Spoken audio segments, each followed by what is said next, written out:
Welcome to the international mentoring community via Mentor Practices, the Mentoring Lounge, about all things mentoring, mentorship, and mentoring matters.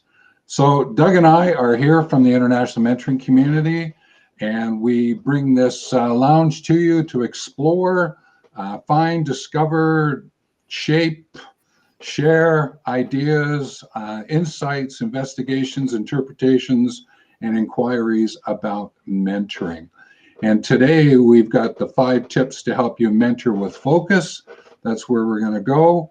And then Doug said he wanted to chat with me about a new book that I have up on Amazon.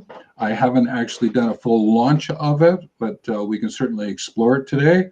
So that's where we're going on today's broadcast. And as we usually do, Doug and I are going to introduce ourselves, and then we're going to go over the definition of mentoring, and then we'll get into the topic of the 5 tips to help you mentor with focus before we do the interview. So, Doug, why don't you introduce yourself in terms of the IMC, the International Mentoring Community? So I'm Doug Lawrence, and I have to think now for a moment. I am the director of practice and outreach for the international mentoring community. I'm co-founder as well. So And you have your own practice as well, right? yes, I do. Yes, I do. I have my own practice, and my company is Talent C, and we all things mentoring is the best way that I describe it. And for myself, Stephen Hobbs, I am the Director of Education and Certification. So it sort of works out that you enter in having a conversation with Doug, then I assist with the education, depending on which way you want to go, set you up for the verification where you get to meet Doug again. That's how we're doing it. Once the community is up and running, we'll be having other people involved in the different kinds of tasks. I have my own practice, not as deep and rich as what Doug is, through the wealth movement. I guide olders, or maybe might be a better way, I invite olders to be elders who mentor. And that's where I'm coming into this. It's taking a look at this notion of aging, lived experience, and what can you do with it? And I thought mentoring be a great way. Doug also brings out the story of mental health. He's exploring a lot of other topics in a deeper, richer way. We'll certainly be bringing some of those insights to you as well through the Mentoring Lounge. As our custom, we go over our definition of mentoring just so that we have a sort of a base platform to stand on, so you understand where we're coming from, and then we use it to come back and share a little bit more. And today would be the 5 tips to help you mentor with focus. So, Doug, you want to share the definition? So the definition of mentoring is a two-way trusted relationship where both the mentor and the mentee are going to develop on a personal and professional level. Is there anything in there in particular you want to emphasize today? You know, the big thing for me is the two-way trusted relationship, because without that, you really don't have anything. So. And I think that leans into the topic today in terms of focus and how to help a mentor to stay with that focus. So why don't we just jump in and start exploring what's possible here. So what we've done is that we created an image that we put up through social media. And with that image, what we're able to do is sort of capture the essence of these 5 points that we wanted to raise today. And I'm just going to bring it up here. It should be live to us. And what it is a way in which to summarize some ideas from our deep practice, of which Doug and I are going to go through today, and be able to share each one of those with you. Now, we're going to be going over 1 and 2 here. Maintain your clarity of the meaning of mentor. And remember, when you mentor, you mentor. And then what I'll do is I will bring this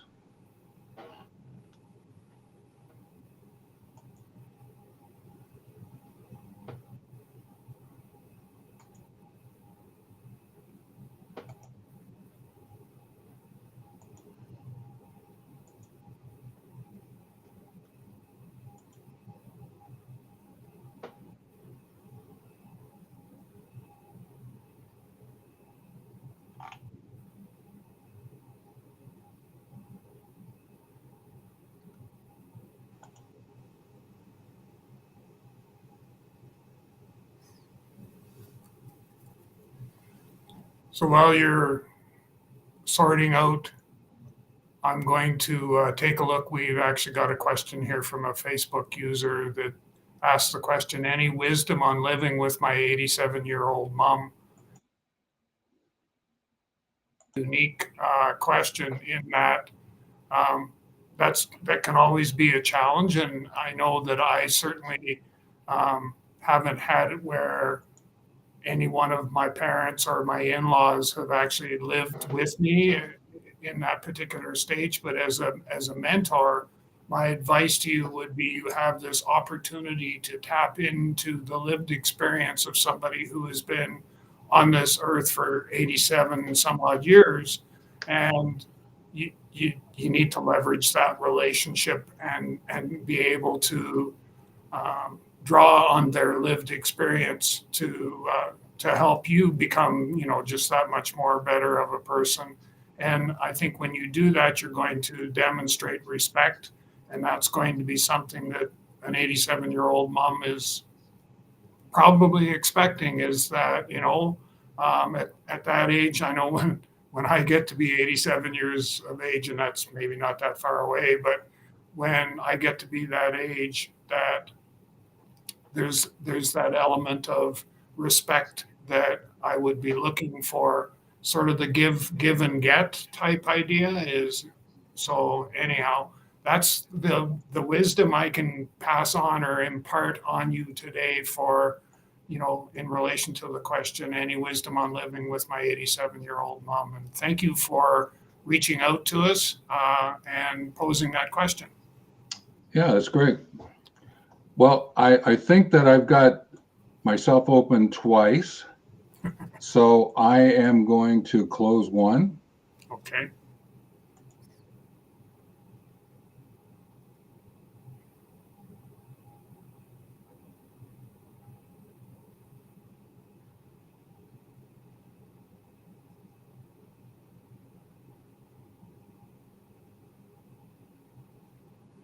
And I should be back in now, correct?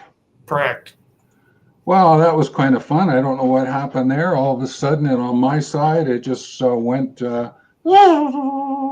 I took off. So thanks for continuing that. I think I had just brought up the image and talking about the 5 points that we were going to go over today. I think that's what we did, right? And that's when I dropped off when I started to come back, I think. Yeah. Okay. All right. So of the 5 points, what I'd like to do is just take a look at the first one here. And Doug and I are just going to share a little bit more about it and just sort of unpack it for ourselves as we move forward. And the first one is to maintain your clarity of the meaning of mentor. All right. Now, for me, I'm going to jump in because this is one of the keys that I always bring forward. And even when I'm doing my consulting work, any work that I'm doing with anyone, or I'm starting up new conversations with others, it's important for me, may not always be important for the person I'm sharing with, but eventually they get why I'm doing it. It's to define the terms and concepts that you're going to be interacting with. So if I was talking to someone about leadership, then what is leadership? What is leading? What is leader? These kind of terms. The same thing with mentor. What is mentor? What's mentoring? What's mentorship? And go through those terms so that, again, we have sort of this base from which to work. That's why we share the definition of mentoring each time we do one of the broadcasts. And we do that just simply because we want to make sure that that's that platform. I do it so that I can make sure that the person I'm interacting with, my mentee, understands what a mentor is and what mentoring is about. And I always remember the following, and this is a truth that it rings with me every day, is that clarify from consistency. And what happens is if you don't define those terms and concepts, and you're not consistent, and you're sort of going wherever the wind blows you or wherever the current of the ocean is taking you, well, you might end up somewhere, but it may not be where you really want to go. Therefore, this notion of clarity, maintain your understanding of the meaning of mentor. Anything you want to add to that, Doug? For me, the big thing is the aspect of setting expectations so that both parties understand, what is mentoring and the direction that we're going to go, moving forward. So I think, for me, it's expectation setting. Yeah. And it leans into the next one, which is remember when you mentor, you mentor. And another thing that tends to happen is people say, well, I'm a facilitator, and then they start instructing. Oh, I'm a coach, and I start mentoring. Oh, I'm a mentor, I start coaching. And we start confusing these approaches to education. And we don't say, okay, this is what I'm doing. This is what's important right now. It's not to say you can't use coaching while you're mentoring. That's not what I'm saying. It's just be clear in your own mind, this clarity from consistency, the meaning that you're working with, so that the person you're interacting with is clear about what you're doing. Anything you want to add to that one? Just the only thing that sort of stood out for me was the aspect of each one of those, we'll call them modalities, or that's probably the best word I can come up with right now. Each one of those could, in fact, have a different outcome based on how you apply the various elements of like coaching or mentoring or counseling or whatever. You could end up with different outcomes. In fact, you probably will end up with different outcomes. Yeah, and again, that's that consistency aspect. There was a software company that I was supporting, and they wanted me to come in and help them around bringing the stories of mentoring out. They had the software, but they didn't necessarily have all the deep practice of what it means to mentor. And one day I was in a meeting, and I said, it's really important that we come to understand what mentor means. You're showing this slide that's explaining what the software is doing, and it's to do with mentoring, but you're talking about advising and advocating and doing all these other kind of things. While they may be aspects of mentoring, you are actually saying to the clients, well, we can do all these different kinds of educating approaches, but we're just going to call it mentoring for a simple message. And I just went, oh, hang on a minute, I got to deal with this one. and it sort of it put a bit of a burr in between for a little while until he got to understand what I was attempting to do. And that's, you hired me for that reason. I wanted to get that out. And he said, I get it now. And there's some slight variations of the way in which he spoke about it until I went to the next presentation at a conference. And guess what he did?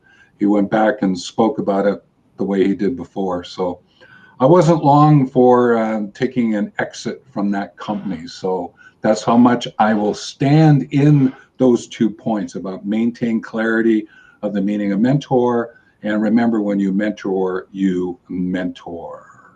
So I just thought that I'd bring that. Now, the next one that we'll have a conversation about is check with the mentee that you're tracking well. Now, Doug, you share, quite often with me the importance of sort of that reflection and stepping back a little bit and checking on it. You want to just share some of your thoughts around this one? Yeah, what I typically do for me from a practice perspective is that at the end of every mentoring session, I always ask the question, what was the value that we got from our time together today? And if it ends up that, the mentee says, well, I thought we would have done this or we would have done that, we need to have those conversations right then and there in order to clarify any understanding or misunderstanding, and then we can move forward from that, from that point onwards. But the whole thing, I'm a huge proponent of, I need to make sure that not only is the mentee getting the value, but the organization that brought me in, I want to make sure that they see that this mentoring does bring value to their organization. Yeah, and we use the word well here as well. And it's there because, tracking correctly, tracking in the right way, tracking. One of the things that Doug and I have talked about, and we actually put it into the profile, is the understanding about the well-being, well-living connections, the well-being of the person, the well-living of the sharing, the relationship that takes place with it. And if we're not tracking it even into that psychological safety aspect, that even to the point of not just mental, but soul, and some people talk about the spiritual, really being aware and finding out how far one can go with understanding that safety aspect of that's the tracking well. And we've shot videos about that are up on our YouTube channel. All right, and you may be listening live to this one in Facebook at this point in time. If not, you may be listening on different kinds of the channels, but there is the International Mentoring Community YouTube channel, and you can drop in and you can see all the different videos that we have there, and you can certainly subscribe, and we'd certainly appreciate that, and hit that like button. So the next one I wanted to take a look at is, and Doug and I are actually, well, Doug's going to be the primary person, but we are going to run a workshop on logbooks. And that's why this next one is so important. Reflect on your practice and add notes to your log. So it sort of falls a little bit out of what we were just talking about, the reflection, but what do you do with that reflection? And that's where the logbook comes in. Now, Doug, you are going to be sharing, a couple of different logbook formats. One in particular, we're going to spend a bit more time with. But let's just go back, this notion of documentation. What's important about maintaining your logbook? Well, probably the most important thing is the aspect of, for somebody who's going through certification or recertification, it becomes a most valuable tool in demonstrating how you've applied the mentoring processes and concepts in a number of different and a number of diverse situations. And so it provides that record for you to be able to submit as part of your certification or recert package, like I said. The other part is that I use it quite often to, if I'm going to meet with somebody that I've had a couple of sessions with already, I will go back and look at my log to see what we talked about, what progress we had made, what were some of the challenges, and that helps me be better prepared for the time I'm about to spend with that person. Yeah, and those are two, great aspects of it. One is there's a continuous learning aspect, but then there's, well, if I'm doing that continuous learning, yes, I'm improving my practice, but also to Doug's point, and being the one who makes sure certification works, is that certification. And that's really important, especially if you're new to mentoring and you're just getting into it. Sometimes I know that those who've been in it for a while, they might sort of go, yeah, I don't need to worry about that. It'll be sort of up my sleeve when I need it. And I think Doug and I would both agree here is, well, it may be up your sleeve, but it could get caught in a couple of threads on the way down, and it doesn't make it the way that you want it to. So it'd be better if you make sure that you clean up everything and it's logged out so you can go back and think about it. And that's why certification is so helpful. So the next one to take a look at is advance your practice, read, consider, and share. Now with this one, practice, continuous practice, improvement, learning, those kind of words.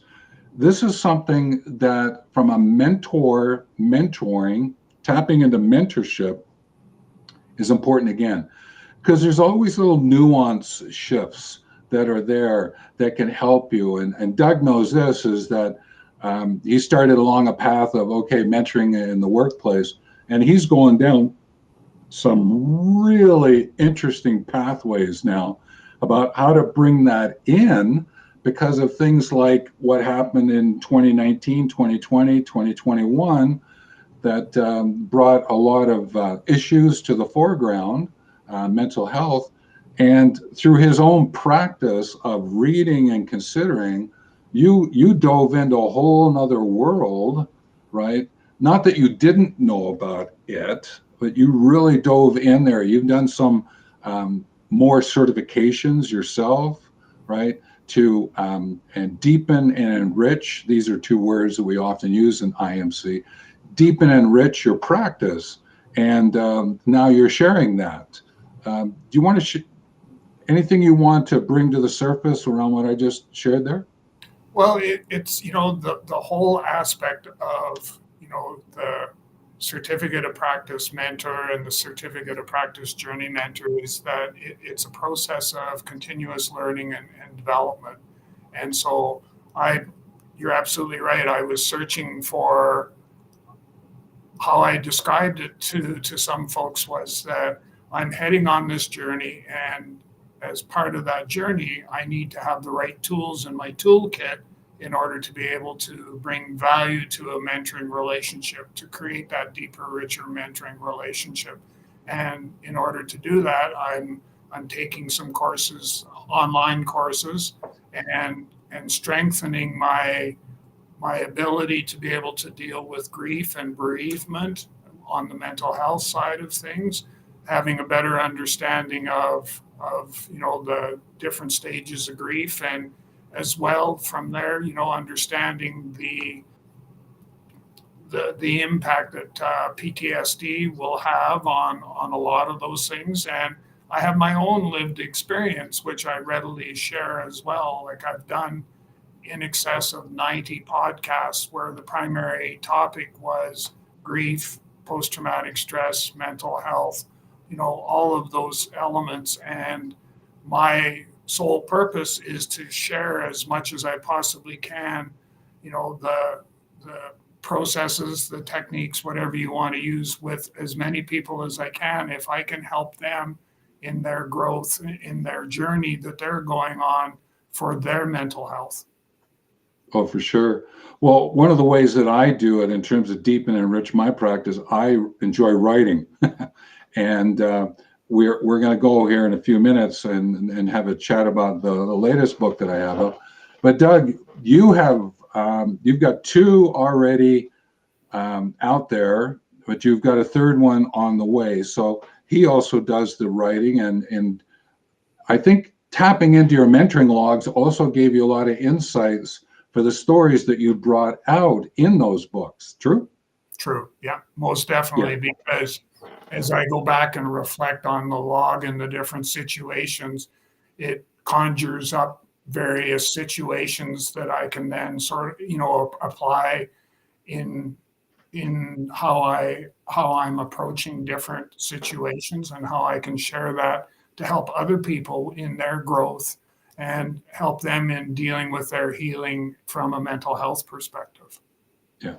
And for myself is that from an education background, that's where I come from in terms of experience and how to leverage experience and the different kind of educating approaches. The writing allows me to bring out concepts and practices that form the basis that goes into the profiles. And then as someone goes to work with those, you've got someone like Doug who goes, well, you could use it that way, but have you thought about it from this perspective? Or here's a different consideration. And that's why it's so great what we have here. And this is why we want to extend the community into not only a community of practice, but can we get it to a point of community of significance, so that what we're able to do is impact, right, the whole world through mentoring and the value of that mentoring. And that's why the topic was mentor with focus and improve, focus, and strengthen. Those are three verbs that I tend to work with. But the notion of focus is, in a sense, stay present, all right? To be there with the person, because sometimes what happens is, as a mentor, you can get lost and you're off thinking about something else. Not to say the mentee can't do it as well, but you certainly, as the mentor, to stay focused, to stay present with the mentee is very helpful. And it's also helpful yourself in terms of your own practice perspective. So these are why we wanted to share these tips, to see if they would help you. And again, what I would encourage is I would actually go back and listen to the 5 tips again and pick up what's there. If you've got your journal logbook, take some notes, put them away, see what you can do with them, and see what happens from that perspective. Is there anything you want to share as a concluding thought about the 5 tips to help you mentor with focus that you want to bring to the surface right now before you said you wanted to ask me some questions about the latest book. So just before we transition over. I think that a lot of the questions that I have will come out in our discussion about your book. Oh, okay, great, fair enough. Well, then we've got a transition point here. Doug and I said we take maybe 5-7 minutes or so. All right, we may come back and do an actual video broadcast on the book and go over it. But Doug, you said you had some questions for me today. I don't know what he's asking, folks. Okay, so this is going to be kind of fun. I said I don't want to know what the questions are ahead of time, so I just wanted to add that in. So over to you, sir. All right. So we've already had, a pretty good discussion around mentoring and what is it and stuff like that. But in your book, you actually define key concepts of mentoring. Can you share a little bit about that with us? Yeah, for sure. And just for people to see, this is the cover of the book, Pathway for Mentoring Now, Mentor Within, Mentoring Without.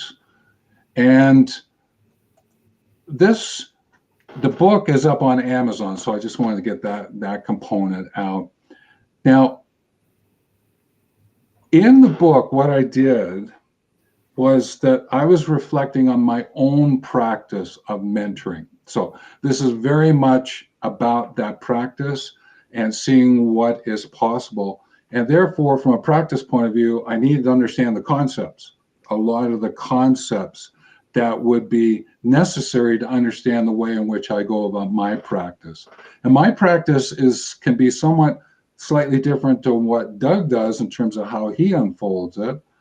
But I thought that I would share it. It was time, and that's why I did it as Mentoring Now, all right, and to bring some of those concepts out. And what happens is that there's 7 core categories, and of that, there are 5 sort of key statements in each of them, right, that brings out this concept of practice. But some of them are really concept-based, right, thinking about it, and then some, whoa, where did you go? You dove into a whole bunch of really neat and kind of interesting practices.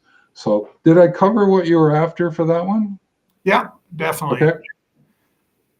So as I think back to going through the book and the different aspects, one particular chapter talked about committing to moving in and moving on. Can you share a little bit about what your thoughts were with that? Yeah, the idea there is actually comes back to reflection in, reflection on. And the idea there is that while you're in the mentoring, and this is what I, again, tend to do, something I learned through my days of serving as an educator in a lot of different settings, colleges, university, workshops, retreats, all that, is that I learned that I can reflect while I'm in things. And I might get a feeling, oh, hang on, I got to do a little adjustment. Or there's a lot of wiggling going on in the room. I better do a little adjustment. I'm reflecting in it.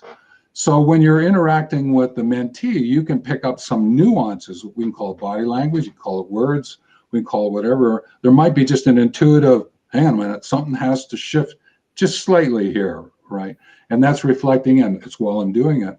But I also learned, and this was a really valuable skill for me, is to sort of go outside of myself and look on what's taking place. So it's sort of like I am there, I'm present, but I'm able to actually look at the two of us to find out what's going on. And there I might pick up, it's getting kind of noisy. Hang on a minute. Is someone looking at us or looking over our shoulder? Is there something that's going on here about the on aspect of this mentoring I need to pay attention to, right? And so I was able to then work this reflecting and reflecting on, so that if there is some adjustments that had to happen, I could do so, but also reflecting in allowed me to sometimes take some notes if it was okay with the mentee. Reflecting on gave me another set of notes at the end of it as well. Okay. This particular one, when I looked at it, I thought, this is interesting. So let's, the statement, walk together with the value of safety. Can you share your thoughts on that? Yeah, it's that is an interesting one because unbeknownst to me, but as I started to reflect on mentoring and a lot of the things that I was doing, I realized that I had actually created a safety approach. Is that when I interacting with people, I manage the safe systems for the person. Therefore, the systems being the structure, the arrangement, and I lead the person myself from safer practices, ways that we interact, our relationships, and that. So I started to really, okay, what's the safety thing about? And I started digging into it, and that's where I mentioned earlier about that psychological safety aspect. And to be able to understand as well, there's the physical, the mental, emotional, there's socio spiritual, there's the whole picture of looking at it. This notion of safety really came to the forefront.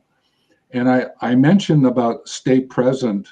There's an actual another phrase that I use, which is stay found.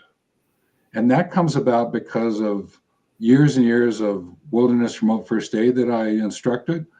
I kept saying to people, you got to stay found even when you've got someone that's injured with you. Don't get lost by walking around if you find yourself, not quite sure where to go, or don't start walking out if sending someone out might be better than trying to walk everyone out. So it was this concept of stay found. It's an approach. And how do you go about doing it? And that's why the value of safety, walking with the value of safety is so important to keep it there. It may not be always in the forefront, like myself, I haven't always quite picked it up, but it's always been an underlying approach that I use while I'm mentoring. Good, good. One last question, and celebrate certification is the way. What were you thinking? Well, there might be a sort of an obvious connection. I'm director of education certification for IMC, but where I was really coming from was the following: just because you think you can doesn't mean you should. And Doug and I have talked about this before. There's people who might go, well, I got lived experience, or I got something, I could mentor someone, I could coach someone. Well, it doesn't mean you should. And if you are going to go down that road and you're new to it, I would encourage you to seek out the certification that goes with the educating approach that you want to use. So if it's coaching, you can go down the coaching road. For us, mentoring is go down the mentoring pathway of certification. So it's the way, right? Certification is a way of learning, but I'm also attempting to put a little bit more oomph, right? A really technical term here, putting more oomph on the way forward with mentoring. I certainly encourage you, not just because I'm the director of education certification, I get that, but to truly have it, to deepen your practice, go into certification and be with others in community. That is why it's the way, not a way. It's the way of being able to bring it forward for yourself. Okay, good. So my thoughts after listening to all that you shared with us this morning is that we actually need to come back and do a deeper dive into the book and into each of the different areas so that we can really truly appreciate the story that you're telling.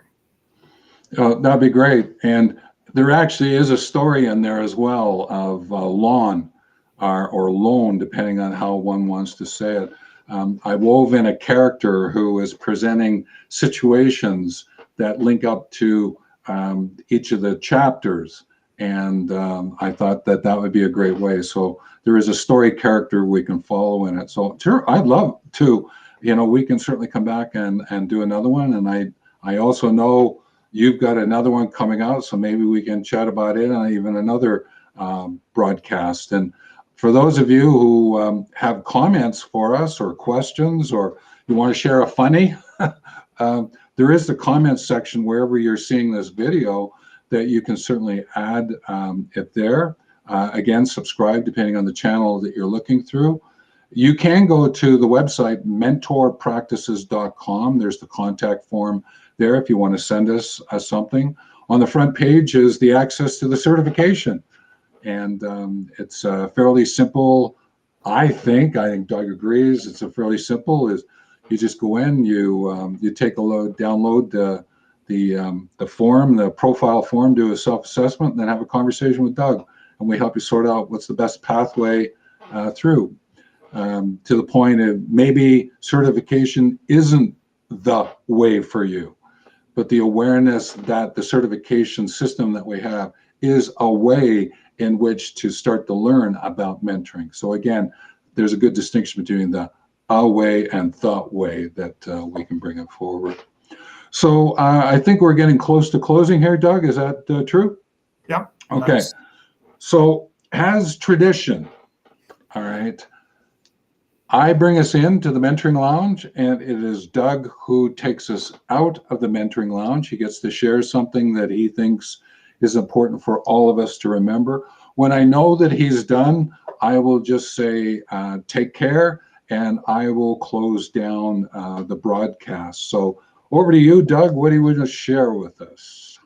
So we've covered a lot of very interesting topics and shared some very interesting thoughts this morning.